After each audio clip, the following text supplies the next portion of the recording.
ಇನ್ನು ಬಜೆಟ್ ಮಂಡನೆ ಹೊಸ್ತಿಲಲ್ಲಿ ಸರ್ಕಾರಕ್ಕೆ ಸಂಕಷ್ಟ ಎದುರಾಗಿದೆ, ಗ್ಯಾರಂಟಿ ಸಂಕಷ್ಟ ಎದುರಾಗಿದೆ.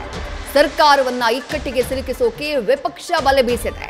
ಸಿದ್ದರಾಮಯ್ಯ ಸರ್ಕಾರದ ವಿರುದ್ಧ ವಿಜಯೇಂದ್ರ ಸಾಲು ಆರೋಪವನ್ನ ಮಾಡಿದ್ದಾರೆ. ಈ ಗ್ಯಾರಂಟಿ ಗೊಂದಲ, ಬೆಲೆ ಏರಿಕೆಯನ್ನ ಮುಂದಿಟ್ಕೊಂಡು ಕಿಡಿಕಾರಿದ್ದಾರೆ.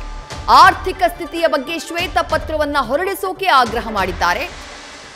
ಡೀಟೇಲ್ಸ್ ನಮ್ಮ ಪ್ರತಿನಿಧಿ ಮಧುಸೂದನ್ ನೀಡ್ತಾ ಹೋಗ್ತಾರೆ. ಮಧುಸೂದನ್, ವಿಜಯೇಂದ್ರ ಅವರ ಸಾಲು ಆರೋಪ ಸವಾಲುಗಳನ್ನ ಗಮನಿಸಿದ್ವಿ. ಒಬ್ಬರಾದ ಮೇಲೊಬ್ಬರಂತೆ ಬಿಜೆಪಿ ನಾಯಕರು ಗ್ಯಾರಂಟಿ ವಿಚಾರವಾಗಿ ರಾಜ್ಯ ಸರ್ಕಾರದ ವಿರುದ್ಧ ಕಿಡಿಕಾರ್ತಿದ್ದಾರೆ. ಅಲ್ಲಿಗೆ ಮುಂದಿನ ಬಜೆಟ್ ಸೆಷನ್ ನಲ್ಲಿ ಯಾವುದು ಬಿಜೆಪಿಗೆ ಅಸ್ತ್ರ ಆಗಬಹುದು ಅನ್ನೋದು ಬಹಳ ಸ್ಪಷ್ಟವಾಗಿ ಕಾಣಿಸ್ತಾ ಇದೆ. ಯಾವ ರೀತಿಯಾದಂತಹ ತಂತ್ರಗಾರಿಕೆಗೆ ಸದ್ಯ ಬಿಜೆಪಿ ಮೊರೆ ಹೋಗಿದೆ ಮಧುಸೂದನ್?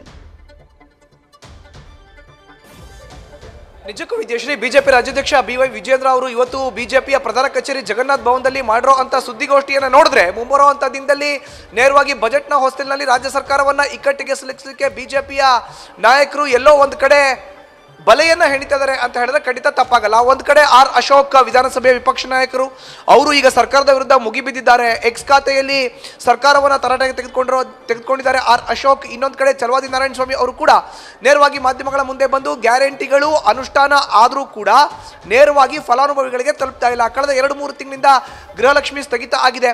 ಗೃಹ ಜ್ಯೋತಿ ಈಗಾಗಲೇ ವಿದ್ಯುತ್ ದರ ಏರಿಕೆ ಆಗಿದೆ. ಇನ್ನು ಯುವ ನಿಧಿ ಅಂತೂ ಸಿಗ್ತಾನೆ ಇಲ್ಲ. ಅನ್ನಭಾಗ್ಯದ ಹಣ ಏನ್ ಬರಬೇಕು ಪರಿಹಾರದ ರೂಪದಲ್ಲಿ ಅದು ಕಳೆದ 5-6 ತಿಂಗಳಿಂದ ಅಕೌಂಟ್ಗೆ ಬರ್ತಾ ಇಲ್ಲ, ಫಲಾನುಭವಿಗಳ ಅಕೌಂಟ್ಗೆ ಅನ್ನೋ ಒಂದು ಮಾತನ್ನ ನೇರವಾಗಿ ಚಲವಾದಿ ನಾರಾಯಣಸ್ವಾಮಿ ಅವರು ಹೇಳ್ತಾ ಇದ್ರು. ಇದರ ಮುಂದುವರೆದ ಭಾಗವಾಗಿ ಇವತ್ತು ಬಿಜೆಪಿ ರಾಜ್ಯಾಧ್ಯಕ್ಷ BY ವಿಜಯೇಂದ್ರ ಅವರು ಸುದ್ದಿಗೋಷ್ಠಿಯನ್ನು ಮಾಡಿ ನಿರಂತರವಾಗಿ ಸರ್ಕಾರದ ವಿರುದ್ಧ ವಾಗ್ದಾಳಿಯನ್ನು ನಡೆಸಿದ್ದಾರೆ.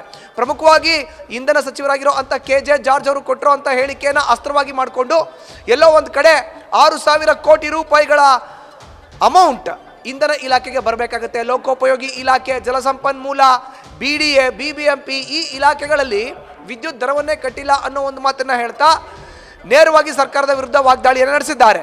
52,000 ಕೋಟಿ ರೂಪಾಯಿಗಳನ್ನ ಮೀಸಲಾಗಿ ಇಡ್ತೀನಿ ರಾಜ್ಯ ಸರ್ಕಾರ ಗ್ಯಾರಂಟಿಗಳಿಗೋಸ್ಕರ ಅಂತ ಹೇಳ್ತು. ಎಲ್ಲಿ ಹೋಯ್ತು 52,000 ಕೋಟಿ ರೂಪಾಯಿಗಳು? ಒಂದ್ ಕಡೆ ಮೆಟ್ರೋ ದರ ಏರಿಕೆ, ಬಸ್ ದರ ಏರಿಕೆ, ವರ್ಷಕ್ಕೆ 2 ಬಾರಿ ದರವನ್ನ ಏರಿಕೆ ಮಾಡ್ತಾ ಇದೆ ಸಿದ್ದರಾಮಯ್ಯ ನೇತೃತ್ವದ ಕಾಂಗ್ರೆಸ್ ಸರ್ಕಾರ ಅನ್ನೋ ಆರೋಪವನ್ನ ಮಾಡ್ತಾ ಇಂಧನ ಸಚಿವ KJ ಜಾರ್ಜ್ ಅವರ ಹೇಳಿಕೆಯನ್ನ ಕೂಡ ಇಲ್ಲಿ ತೆಗೆದುಕೊಂಡು ಅಸ್ತ್ರವಾಗಿ ಮಾಡಿಕೊಂಡು ಸರ್ಕಾರವನ್ನ ಕುಟುಕ್ತಾ ಈ ಸರ್ಕಾರ ಜನರ ಕಣ್ಣಿಗೆ ಮಣ್ಣನ್ನ ಎರಚ್ತಾ ಇದೆ ಅನ್ನೋ ಒಂದು ಮಾತನ್ನ ಹೇಳ್ತಾ ನೇರವಾಗಿ ರಾಜ್ಯದ ಆರ್ಥಿಕ ಸ್ಥಿತಿಗತಿಗಳ ಬಗ್ಗೆ ಶ್ವೇತಪತ್ರವನ್ನ ಬಜೆಟ್ಗೆ ಮುನ್ನ ಸಿದ್ದರಾಮಯ್ಯನವರು ಹೊರಡಿಸಬೇಕು ಅನ್ನೋ ಆಗ್ರಹವನ್ನ ಖುದ್ದು ಬಿಜೆಪಿ ರಾಜ್ಯಾಧ್ಯಕ್ಷ BY ವಿಜಯೇಂದ್ರ ಮಾಡಿದರೆ. ವಿದ್ಯಾಶ್ರೀ, ಎಲ್ಲೋ ಒಂದು ಕಡೆ ಬಜೆಟ್ ಮಂಡನೆಯಲ್ಲಿ ದಾಖಲೆಯನ್ನ ಬರೀತಾರೋ ಅಂತ ಸಿದ್ದರಾಮಯ್ಯನವರು 16ನೇ ಬಜೆಟ್ ನ ಮಂಡಿಸಲಿಕ್ಕೆ ಸಕಲ ರೀತಿಯ ಸಿದ್ಧತೆಯನ್ನ ತೆರೆಮರೆಯಲ್ಲಿ ಮಾಡ್ಕೊಳ್ತಾ ಇದ್ರೆ, ಮತ್ತೊಂದು ಕಡೆ ಗ್ಯಾರಂಟಿಗಳಿಂದಲೇ ಸರ್ಕಾರವನ್ನ ಇಕ್ಕಟ್ಟಿಗೆ ಸಿಲುಕಿಸಬೇಕು ಅನ್ನೋ ಮಾಸ್ಟರ್ ಪ್ಲಾನ್ ಬಿಜೆಪಿ ನಾಯಕರು ಮಾಡ್ಕೊಂಡಿದ್ದಾರೆ ಅನ್ನೋದನ್ನ ಇಲ್ಲಿ ಉಲ್ಲೇಖ ಮಾಡಬಹುದಾಗಿದೆ. ವಿದ್ಯಾಶ್ರೀ, ಥ್ಯಾಂಕ್ ಯು ಮಧುಸೂದನ್ ತಮ್ಮ ಡೀಟೇಲ್ಸ್ಗೆ. ನ್ಯೂಸ್ ಫಸ್ಟ್ ನಿರ್ಭೀತಿಯಿಂದ ನಿಮ್ಮ ಪರವಾಗಿ.